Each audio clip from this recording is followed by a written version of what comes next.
అంటే పుణ్యం చేసిన వాళ్ళు, కర్మ చేసిన వాళ్ళు నాగ ఖచ్చితంగా సాధువులుగా నాగ అవుతారా? సాధువులా ఉన్నారు. ఇప్పుడు అఘోరాలు కూడా జీవితంలో ఎన్నో ఓడిపోయిన వాళ్ళు తల్లి వాళ్ళంతా. ఓకే. భార్య పిల్లల్ని వదిలిపెట్టిన వాళ్ళు ఉంటారు. కొంతమంది వెన్నుపోట్లు చూసిన వాళ్ళు ఉంటారు. కొంతమంది నచ్చని వాళ్ళు, సమాజంలో కొందరు గిట్టని వాళ్ళు మోసం చేస్తే, ఇప్పుడు బాగా మీ స్నేహితుడు నేను ఇష్టపడి మోసం చేశాడు అనుకోమ్మా, తట్టుకోగలవా? అస్సలు లేదు. ఎందుకు తట్టుకోలేవు అంటే, సమస్తమే పక్కనున్నోడు అనుకుంటే వాడే వెన్నుపోటు దింపితే అవును.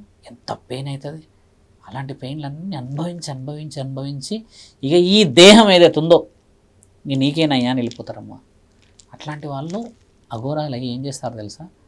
ఇలాంటి వెన్నుపోట్లు పొడిసే వాళ్ళని, నమ్మక ద్రోహం చేసే వాళ్ళందరినీ పరమాత్ముడు శిక్షించాలి. దానివల్ల దుష్టులంతా శిక్షించబడాలి, శిష్టులంతా రక్షించబడాలని హోమాలు యాగాలు చేస్తారమ్మా. బాగా గమనించండి. ఆయన్ని చేస్తేనే ఎందుకు వినాలి ఆయన మరి? అవును. ఇప్పుడు మన దగ్గర మంచి మంచి వాళ్ళు ఉన్నారు, అవునండి. సెలెక్టివ్ పర్సనాలిటీస్ ఉన్నారు, అవును. బాగా ఇట్లా ముట్టుకుంటే కందిపోయే మంచి మంచి వాళ్ళు ఉన్నారు. అవును. మరి వీళ్ళంతా ఎందుకు చేయరా హోమం? ఎందుకంటే అమ్మా, ఓ కారణ జన్ముడి చేతనే, ఒక కారణం చేతనే నీ కారణం నిజమైన కారణం అవుతుంది. కాబట్టే నీ యొక్క నాలుకకి, నీ యొక్క ఆ చేతిలో ఉన్న హస్తరేఖాలకి, నీ యొక్క ఈ శరీర ధర్మానికి విలువ. కాబట్టే సాధువులందరినీ పరమాత్ముడు ఎన్నుకుంటాడు. You are not